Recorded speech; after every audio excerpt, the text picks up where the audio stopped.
Good morning, hello, what's going on everyone, it's Ethan. Hope you're having a great day. We are at a familiar place that we've seen before. I'm turning this way now because the sun is so bright. Here outside Hustler, playing a very, very big cash game.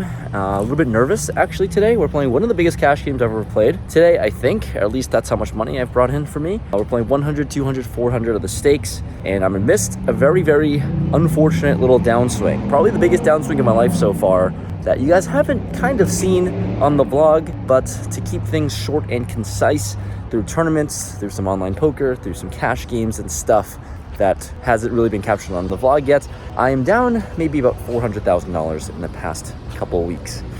And the last cash game that you guys saw, I lost like 55,000 or 60,000. That doesn't help. The confidence is quite low today, to be honest, but I'm at a very familiar place that we've played poker before. So I'm nervous, I'm ready to battle and trying to have a good time. And that's it. You know, I don't know if I'm gonna win, but I certainly need it. Everything is riding on this cash game right now. So high level, high stress, high pressure. Let's go. Let's gamble and hope to run good.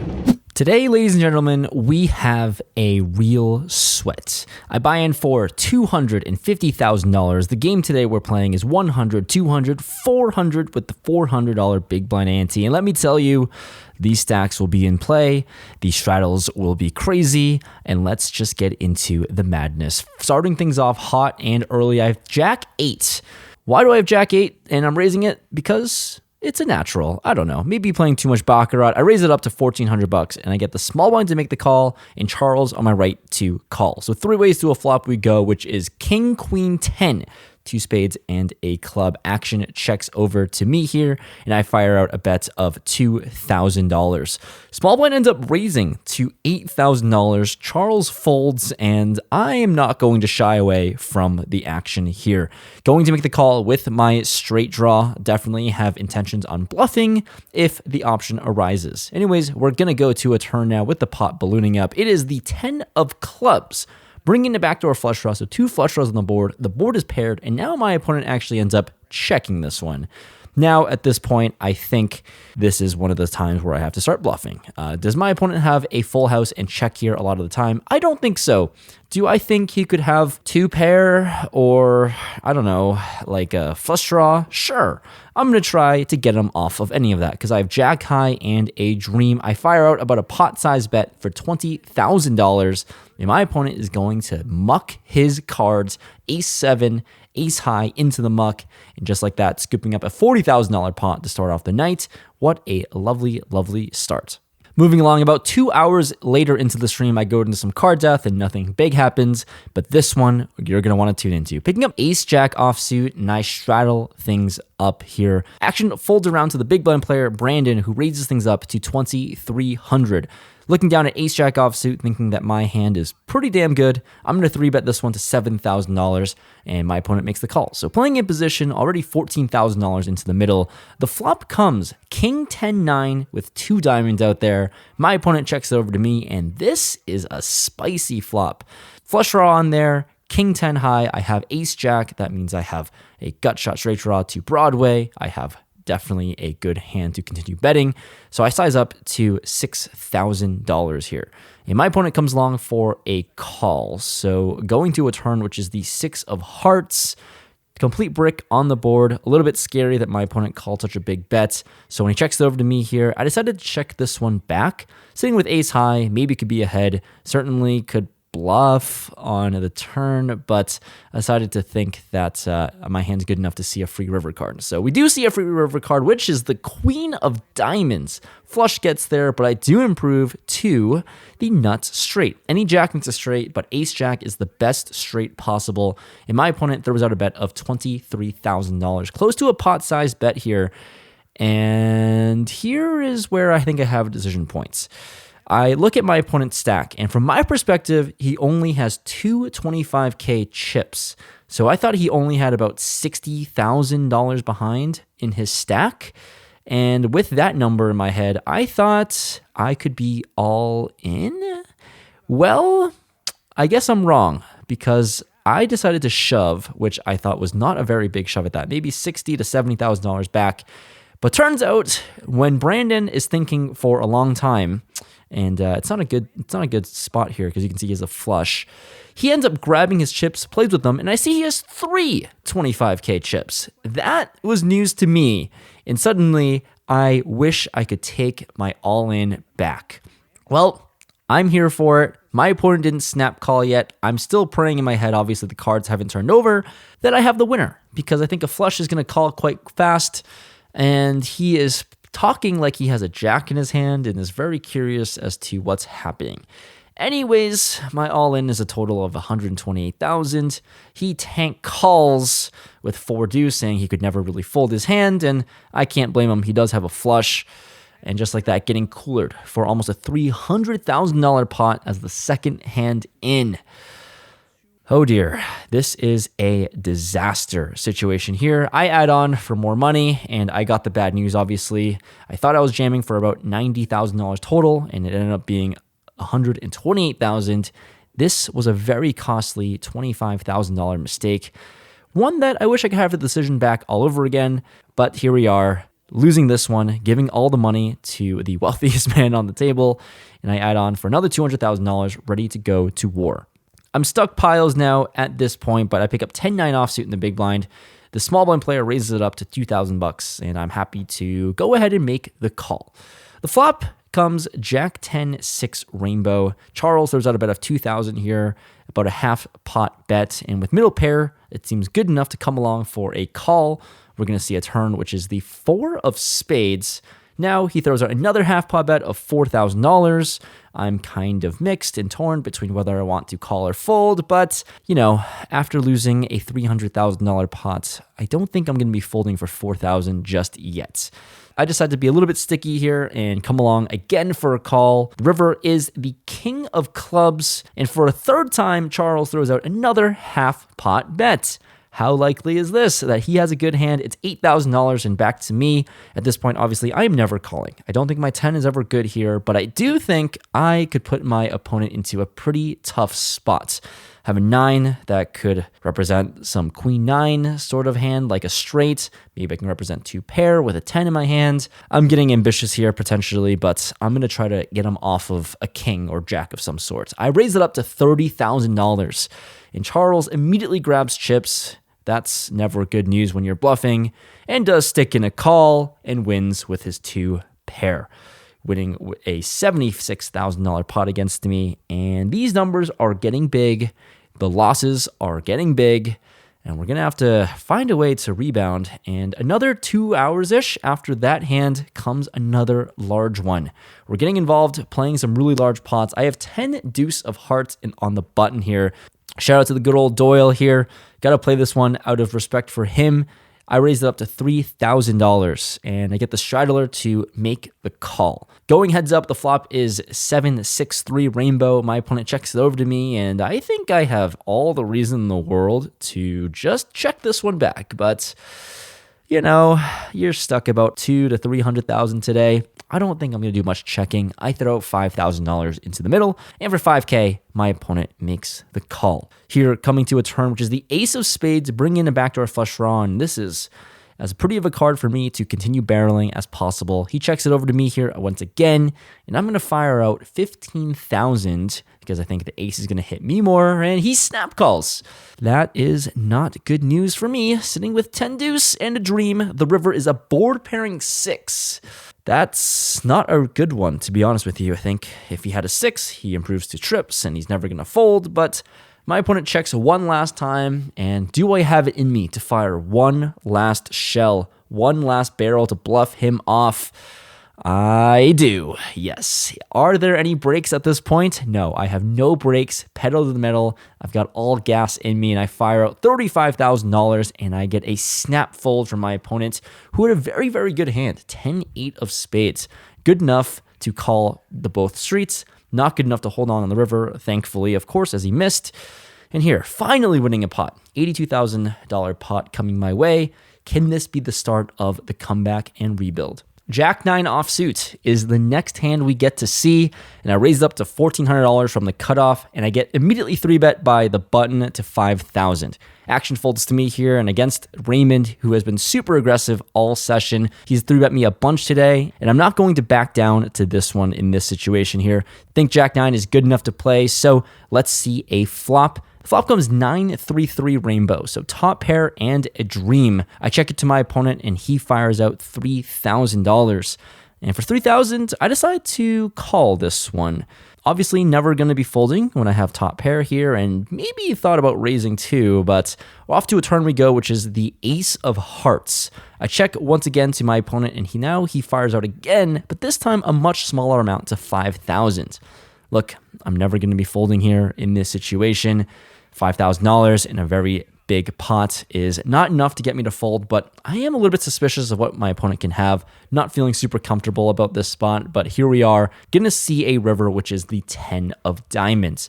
I check for a third time, praying my opponent can give up, please. But that's not it. He fires $43,000 into the middle, a massive overbet considering the size of the pot. And I'm just confused as to what's happening. I mean, Raymond with the relentless aggression and is gonna force me to fold, and he gets his bluff through with king queen. So well played by Raymond. Feels like I'm just making all the wrong decisions today. Can't get anything right, but here we go. Picking up kings, a premium, finally. We're about 5 hours into the session, and I finally pick up a premium. We're going to play this one, and I raised up to $4,000 with the straddle on. The cutoff calls, small blind calls, big blind calls, 4 ways to a flop we go, which doesn't look very good in deuce 5-6. With a flush draw out there with kings, I don't love the situation, and I had to check this multi-way. Honestly, just scared about 4 different opponents in here and might be behind, so action checks all the way through. Now going to a turn which comes a 4 of spades. This board is getting scarier and scarier. With a 4 line into a straight, 2 different flush draws on the board, the big blind fires out for $7,000, and I should probably just fold here at this point, but like I said, the theme is that I'm down lots of money, and maybe you're not playing with your best ability and judgment when you're stuck all the money in the world. So I call the pocket kings. We're going to see what develops, and Nick comes along and calls as well in position. So from 4 ways to the turn, we're going to go 3 ways to the river, which is now the 3 of spades. Man, the board is getting ugly and uglier. Now we have a straight on the board, but the backdoor flush does complete, and I do have the king of spades. And here, when the big one actually checks, it seems like a give up sort of check. So now I'm just hoping that Nick doesn't have a flush, and I'm hoping he doesn't have a 7. I think a 7 is very unlikely, but a flush could be possible. But if he doesn't have either of those, then he can easily just fold. And that's what I try to do. I'm going to bluff with my kings here with a straight on the board. I'm going to bluff like I have a flush here and fire out $45,000. Here, an overbet of my own, trying to get both opponents to fold, bluffing into 2 different players here, and Nick is in the tank for a long, long time. You can see he does have one of those hands that can call my bet. He has ace-7 of hearts. That's a straight, ladies and gentlemen. Can I ever get Nick, the station airball, to fold a straight? He does. He folds, big blind snap folds, and I get super lucky and win this pot. To be honest, I don't blame Nick for folding at all. It's a pretty big bet. When the backdoor flush draw gets there, I have a lot of flushes, and it's hard to have many bluffs. So kudos to Nick for finding what might be actually a good fold in theory, but lucky for me, I had a bluff, and we're going to win this pot, and it was much, much well earned. The next hand you're going to see, things get off the rails. Look, we have straddles galore. There's been huge straddles all day, and this is when the game finally pops off. I'm in the $3,200 straddle. They're playing 1, 2, 4, 8, 16. I'm in the 32, and Raymond puts in the $6,400 straddle. Yes, this game has certainly gone nuclear.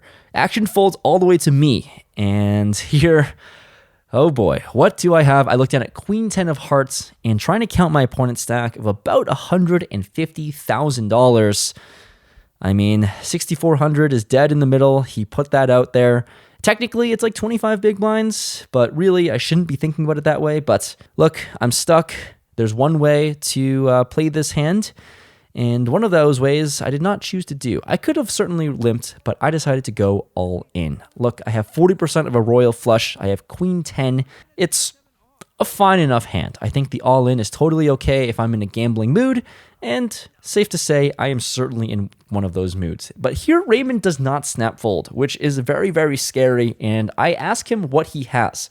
Ask him to show, and he does end up showing an ace. Yes, hard to fold an ace, I guess, blind versus blind, when someone goes all in for $154,000 covering your stack. I don't know how big his ace is, but it seems like a middling one, and I'm just praying that he can let it go. But to my surprise, he has to run it twice, then calls. Just like that, we're playing over a $300,000 pot, all in pre-flop, and I am not ahead.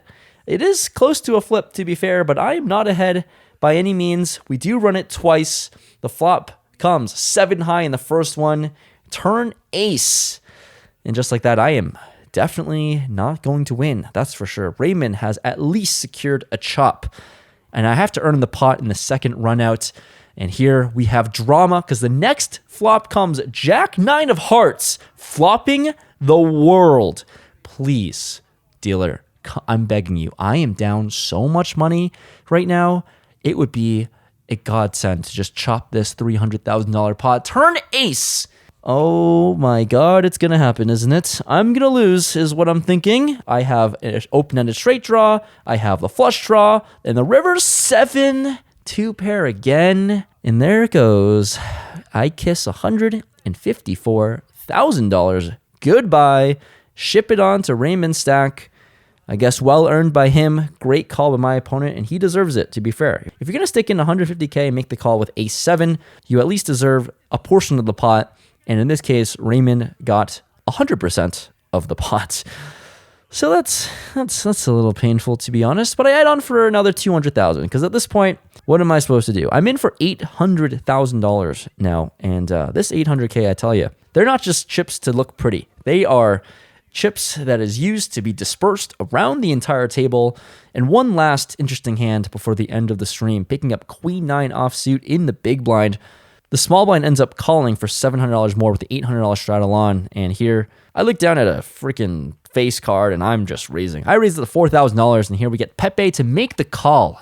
Little did I know, Pepe, ace king, if you see that. Playing real scared, locking up that W. It seems like he's up money and seems like he's just doing his best to preserve it. So, hey, can't fault him for that. I don't know what it's like to be up money, but the flop is Jack 10-8. Let's freaking go. It's my time to shine. How can I get all the money in here? My opponent checks it over to me here, and I decide to throw a small bet. I don't like this bet of $3,000. But hey, Pepe does end up making the call, so I get some action in the turn queen. Yes, that is how my day is going. It goes check, check. So at least I check this one with my straight, my 4-liner, just a 9. It doesn't feel very good anymore. But the river blank, it's a 3. And Pepe throws out $6,000 here. And I mean, I think calling is very, very reasonable.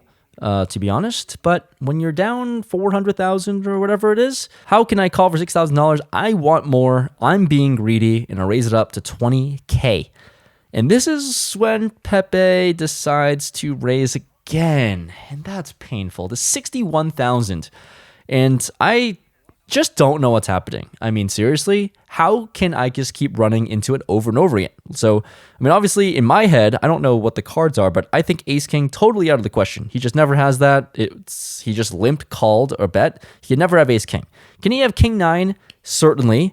But how likely is that? Because I have a 9 myself. I mean, you know, how could he ever have king-9 here? So I only lose to that. Or I could just call and chop against a 9 a lot of the time. So whatever. Tilt, call. And he does show me ace-king.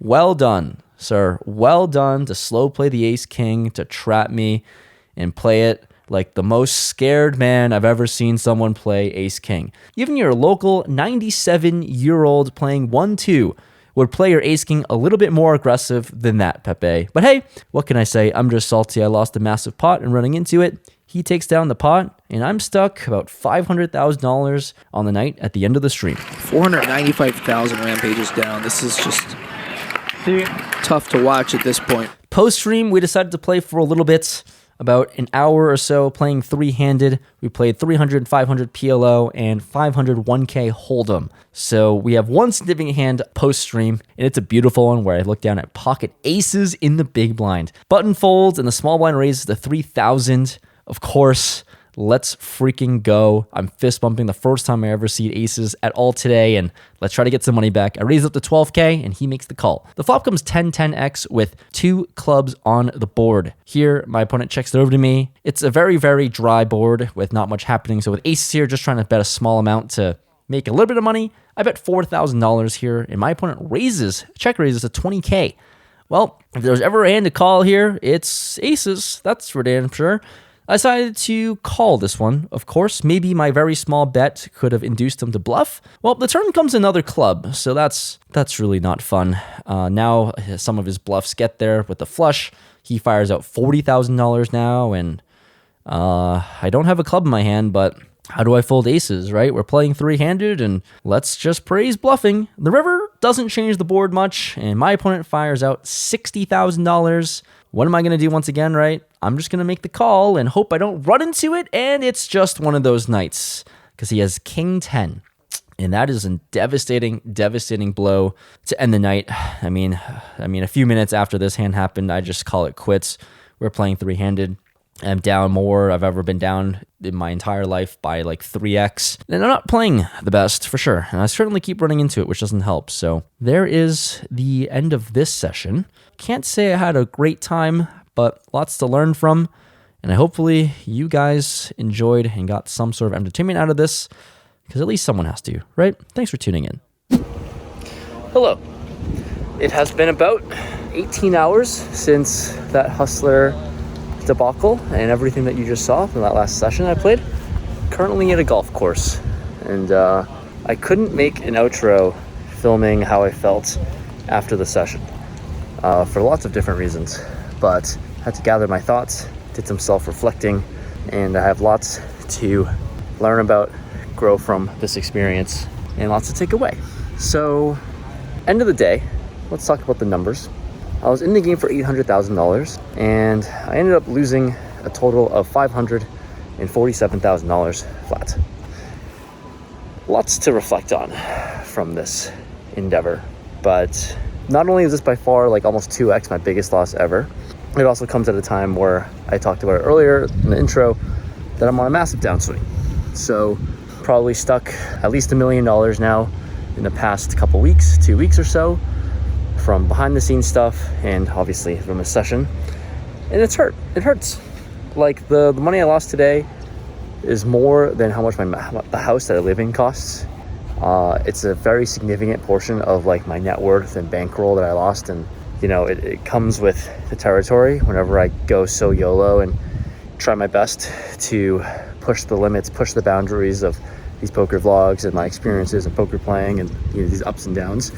And this is the flip side. From all the success I've had last year, culminates into a pretty big disaster this year. So there's a lot to think about, lots to reflect on. But I think one of the big things is potentially taking a break from poker for a little bit and just focusing on golf, probably. Liking the sport a lot. It's good to have some outdoor time. It balances my life because I've been going really hard with poker, whether it's traveling, whether it's tournaments, whether it's big cash games, and putting my entire net worth on the line. So that's what I'm thinking about doing. So I don't know if this is going to be the last video you'll see from me for a while or what, but I'll be back at some point. I'm not going to rush things, but maybe they won't take a break. Who knows? That's always up in the air. But if you want to stay tuned for like real life up-to-date stuff, follow me on Instagram. I'll be posting there whenever I have something to post and go from there. So sorry to everyone who bought action. I had a majority of myself in this session, but I did sell some pieces to friends and on Stake Kings. So the people that I lost money to, sorry about that. Didn't play my best, wasn't in the right mindset, and I think it's time for at least a little bit of a mental reset. But overall, lots to learn from. Thanks for listening to this rant. This is how I feel. There's a lot more to come, I'm sure, but I'll be back at some point. Maybe not in the next week, but I'll be back, and we're gonna learn and grow from this experience and these big losses. So time to get better, time to rebuild the bankroll, time to do a lot of different things.